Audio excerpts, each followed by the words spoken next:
Spaghetti!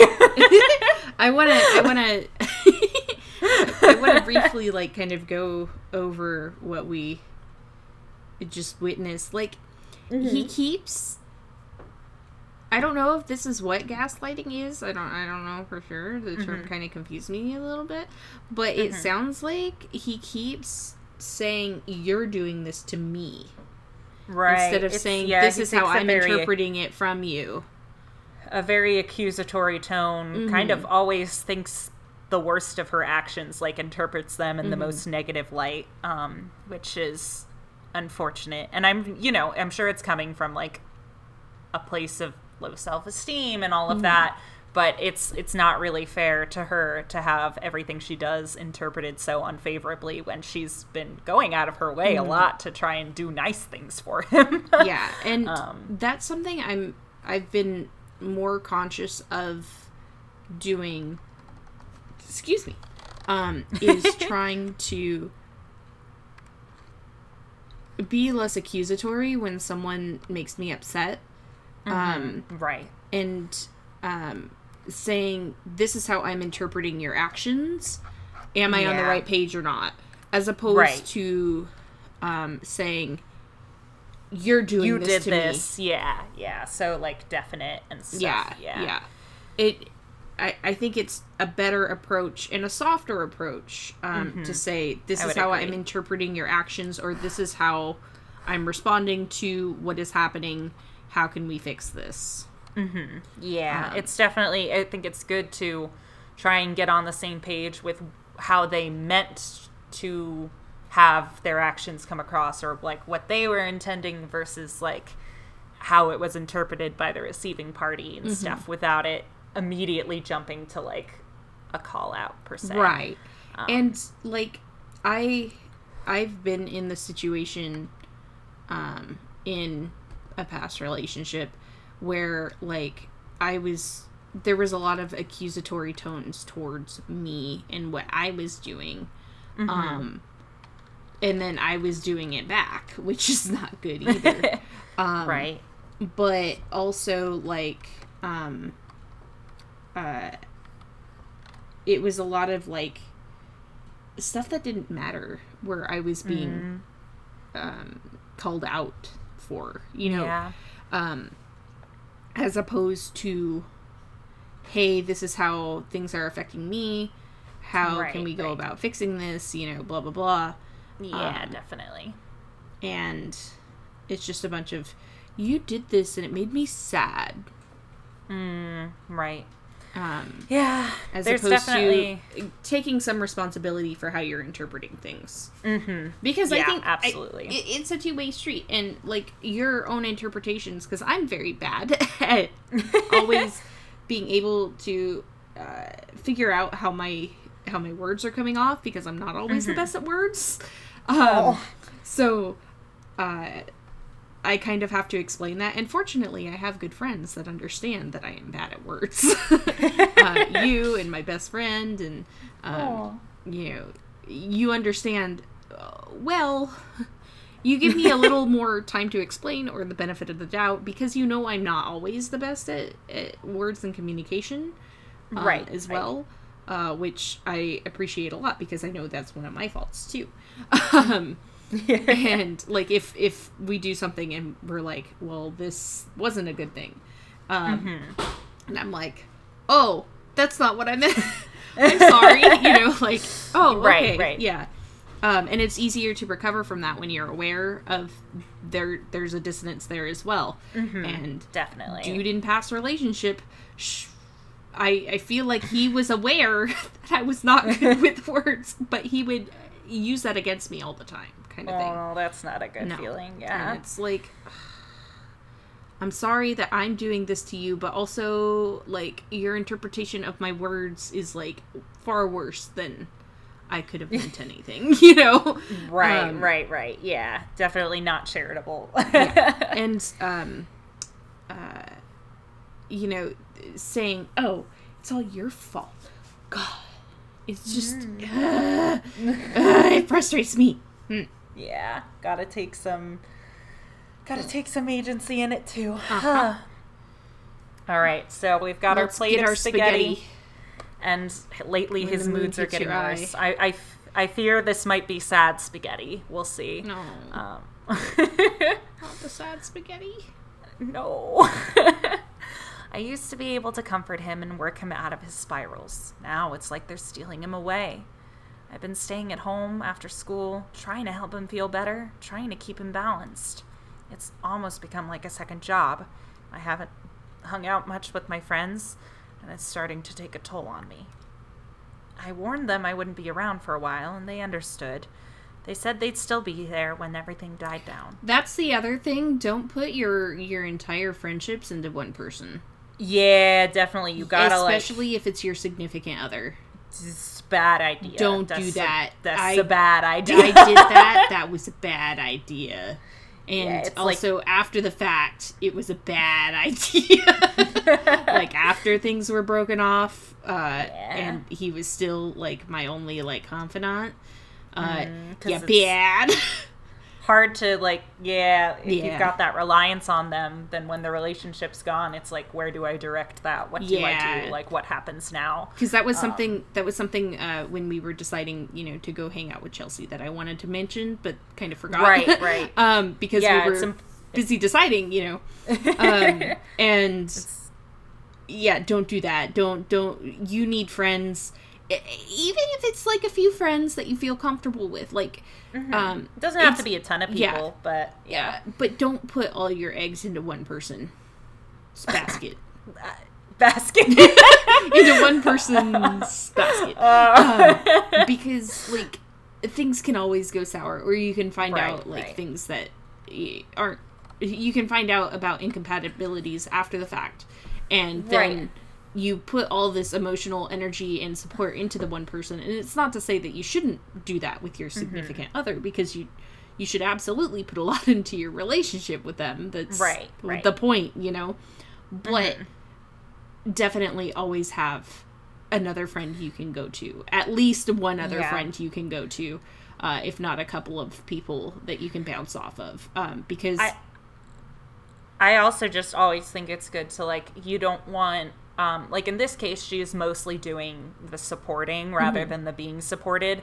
But generally speaking, it's not a good idea to have only one person as your support either, because then they kind of get loaded with a lot, Whereas, like, if you have multiple people who you're relying on, then, like, I think there's more of an ability to, like, not always be bringing stuff to the same person every time, and like, and that's like constantly that's kind relying of what I on do. them.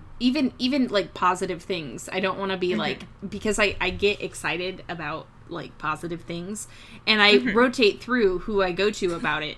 Partly depending on who's awake at the time.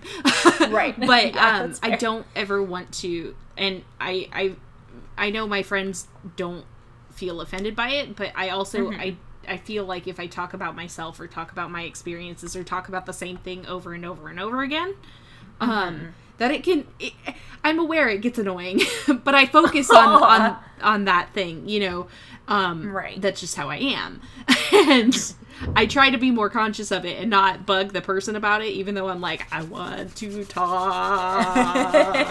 Like, I hear you for sure. And again, even if it's like something I'm just excited and geeking out about. Right. But sad things too, of course. Absolutely. Like being frustrated with work or whatever. Or like just being stressed about, whatever's stressing me out. COVID's been stressing me out lots lately. Fair. Definitely fair. But it's not something that everybody is emotionally able to handle the bulk of all the time. And there's certain people I can just express that I'm exhausted to, and there's some people that I can go more in depth to, but talking to either one helps to at least get that release. Get it out of your system a bit. But these people aren't my therapists. These are my friends, not therapists. Friends, exactly. You should be able to talk to your friends, but you shouldn't rely on them to be your therapist. Absolutely. And that's kind of one of the risks you run if you're just, like, investing all your energy into one person. Yeah. And then, like we're experiencing here, she's distancing herself from her friends to support James. And... that don't do that. Don't do it. As much as you want to put energy into your person, no. Don't do Gotta that. nurture the friendships too. Yeah. Because the friendships are all two-way streets too. You got to be there for your friends, and your friends are there for you. For sure. Yeah. So, moving on. Sorry. No, you're right. So I think that's a worthwhile message. But it's been hard. I miss them. I sigh. What's wrong?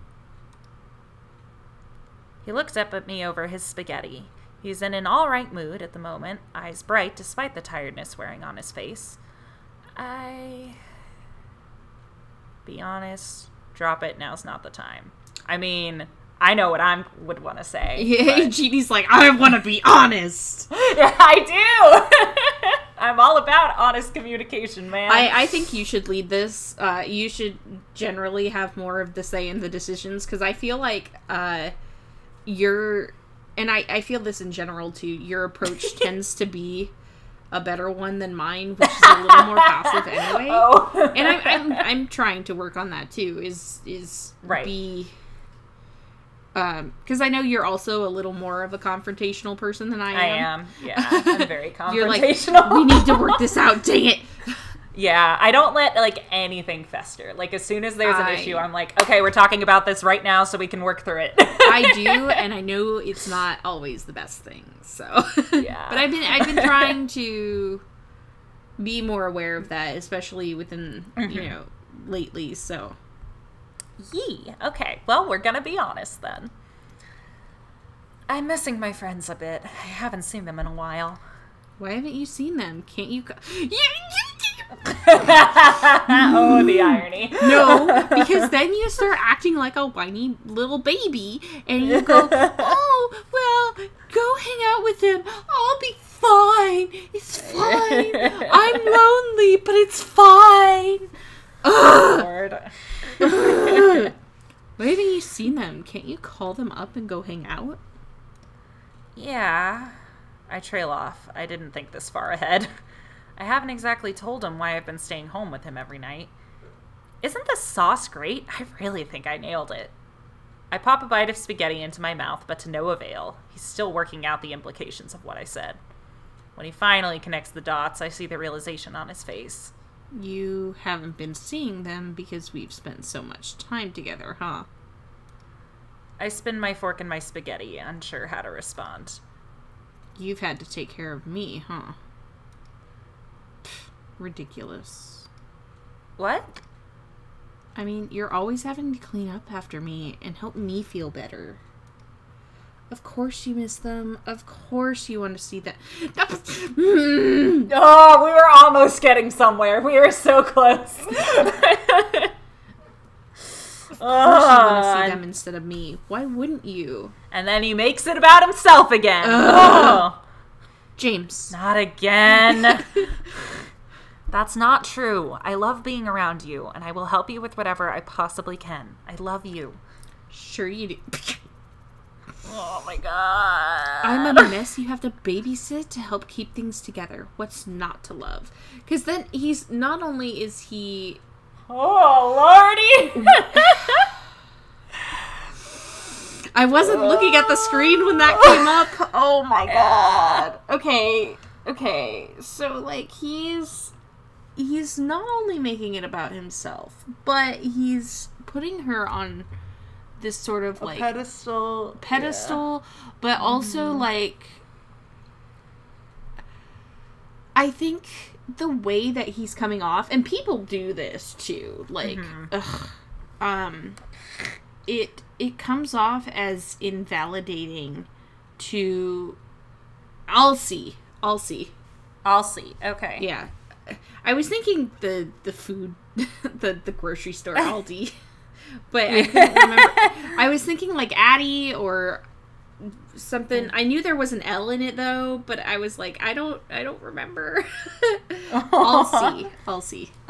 Okay, got it. Alsie. Cool. Okay. So, what were you saying about it? He's going like he's invalidating Alsie's actions of love and affection and everything towards him by saying, why do you love me? It sucks. It's like saying, it's a more emotional version of saying, like, wow, I can't believe, like, this show you like that means a lot to you. I can't believe you like it because it's so bad. And it invalidates the good things about it that you like. And I've done that to friends before, like, where I poke fun at them too much. And I didn't mean it as, like, an offensive thing, but it was taken offensively, and for good reason, because I was being kind of a jerk. And this was in, like, middle school. And it made my friend sad, that I was poking fun at what she liked. And I did that in middle school a lot. I would poke fun at, like, what my friends liked. I had friends that liked High School Musical, and I would crap on it all the time. Wow, Kelsey, I know, rude. I'm sorry. I like High School Musical. I know. If we were friends in middle school, you probably wouldn't have liked me very much, to be honest. Oh, no! That's so sad. I've learned over time that, you know, not to poke fun of people's interests as much, or to rag on them as much. Right. Like, I'm, like, when you were talking about how much you love Twilight. I love Twilight. You love Twilight. And I know it means a lot to you. It does. And so I'm not going to go, oh, well, it's bad literature, blah, blah, blah. Twilight sucks.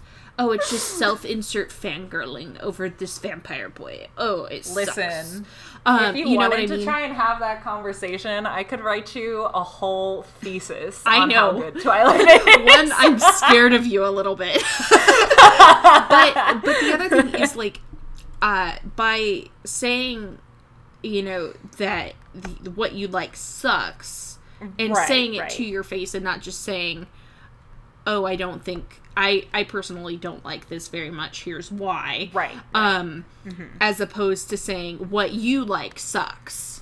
It's, like, disrespectful. Like, you going, oh, I like Twilight, and I go, oh, Twilight sucks. Why do you like it? You know, something like that. It's kind of very the same, invalidating. It's invalidating, and I feel like James is invalidating Alsie here by saying, oh, why do you put so much effort into me? I suck. You shouldn't do that to me. And it's even harder because obviously she loves the guy. And she's doing her best in this relationship to be there for him. To be there with you. To be with you. But it's invalidating for her. Because it feels like when you say that, one, you want to say, no, you're worth my time to put into it, blah, blah, blah, blah, blah.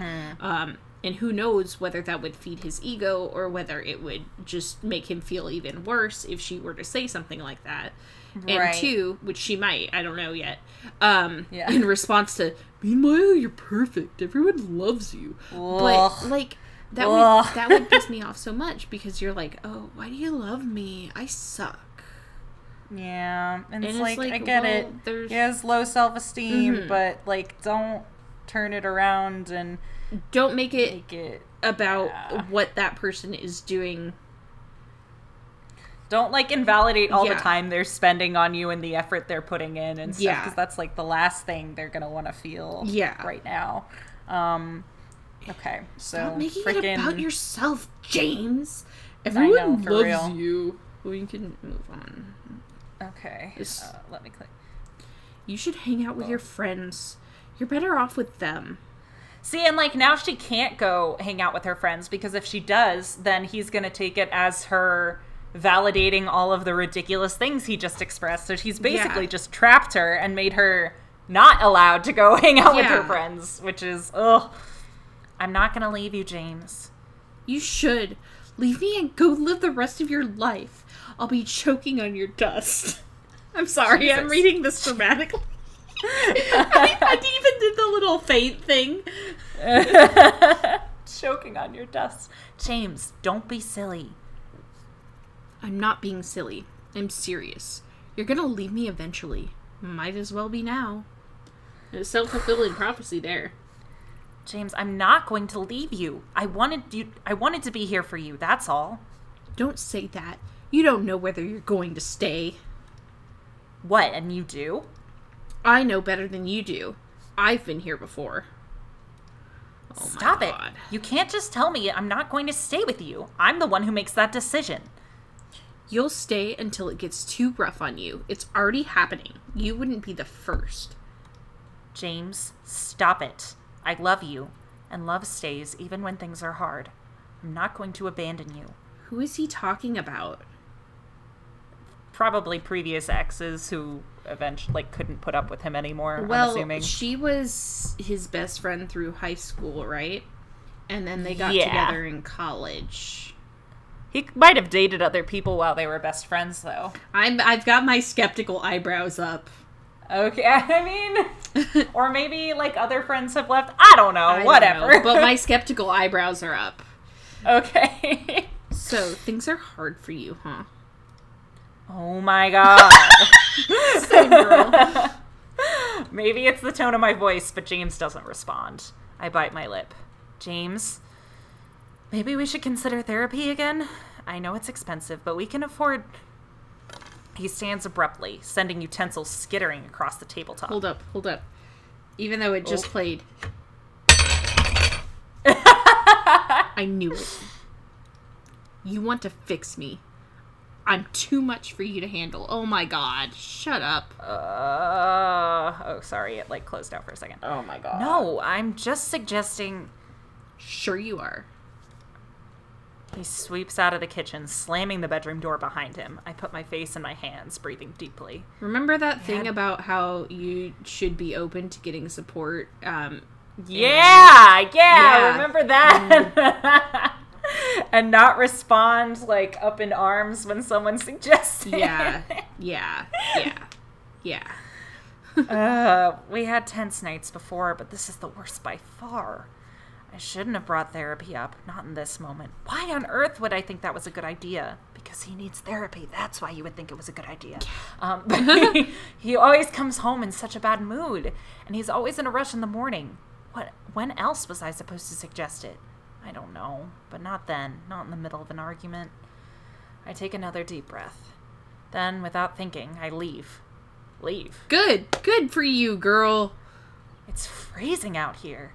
Didn't bring my coat. I won't be able to stay here long. But I needed to get away. Now that we're sharing the apartment, I have to leave it to get my space.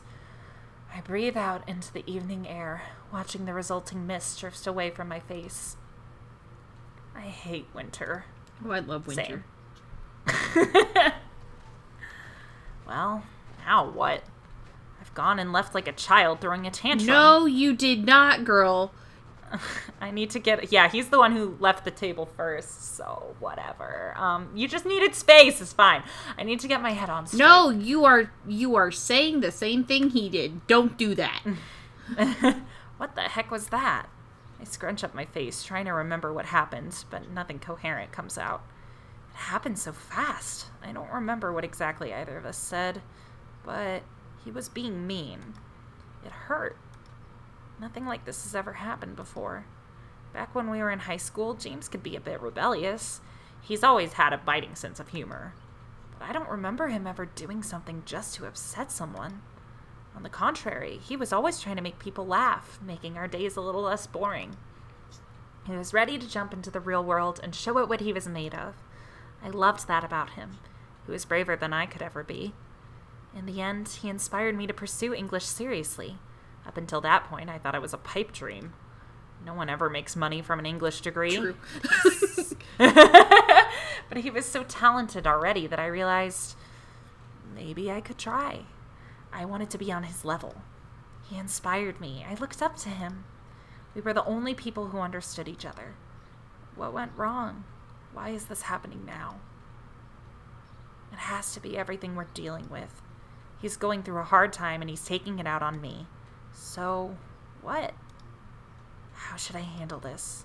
My mom and dad didn't fight like this. I don't know how to make up. Or maybe they did? I don't know. Things happened behind closed doors. They happened behind closed doors, and then one day it all fell apart. They gave up. I never want to give up it like they did. But this fight scares me. I know things can get ugly in relationships. Is this what people mean? When people say you have to work for a relationship that lasts, is that what this is? No. Is it smart to keep going? No. Okay. Because, okay, putting myself into the headspace of this gal and having kind of been in something like this where you're like, no, it should be perfect. We should be able to work this out, blah, blah, blah. Mm-hmm. But, realistically, not every relationship works out. And the idea of having to work through a relationship that you're extremely unhappy in, that just you're incompatible as people, or you're struggling, and it's not to say that you should abandon your partner that is struggling, because you should not do that just because they're dealing with something that they're going through. But sometimes you have to leave for your own sake and for their sake sometimes, if you know that there's an incompatibility. Part of me is saying, no, it should end here. But if I were the girl, I would be saying, no, I can't give up yet. Yeah, the thing is, work through it a little bit longer. Yeah, I think it's, obviously... But this is not a good sign for how things are going. But I also... Kara also juked us already once. Yeah. I mean, the other thing is, with one of the decisions, where... I think I would probably choose Don't Give Up. Because it's still too early. This is the first time she's brought up that she's been frustrated about this. Mind you, it didn't go well. No. But they haven't had a whole lot of time to try and fix things yet. Right.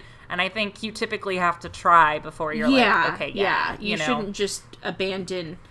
And that's something that you kind of have to choose, both with friendships and relationships, is this someone who's worth putting the effort into to kind of go through this emotional turmoil a little bit and hopefully come out on top with it? Because depending on the person, it may or may not be.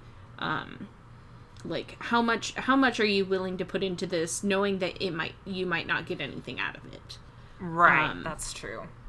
And I think at this point, like you said, I don't think we've done enough to kind of come to that conclusion yet. Yeah. My gut tells me that, based on Kara's writing, that maybe it should end here, but then she would reverse it, just like she did with Chelsea. And we end up staying home anyway, but yeah, that's kind of where I am. Should we do Don't Give Up then? I kind of agree with you. Okay. I personally don't like James that much, but if I'm role playing as this character, then trying to work through this. Yeah. Well, yeah, and it's hard because we know that this game the has dialogue agrees with us. Yeah, it's we know this game has a content warning for emotional abuse, so knowing that, obviously it's gonna affect our decision a little bit. But I feel if I was in her situation, I would try and stick it out. Yeah. So it's too early to call it quits. James was there for me after my parents divorced. He believed me when nobody else would. After what James and I have been through together, he deserves my support. Even if he did upset me this time, I have to forgive him. No, you don't. Yeah. He should still apologize, is the thing. He definitely needs to apologize, but...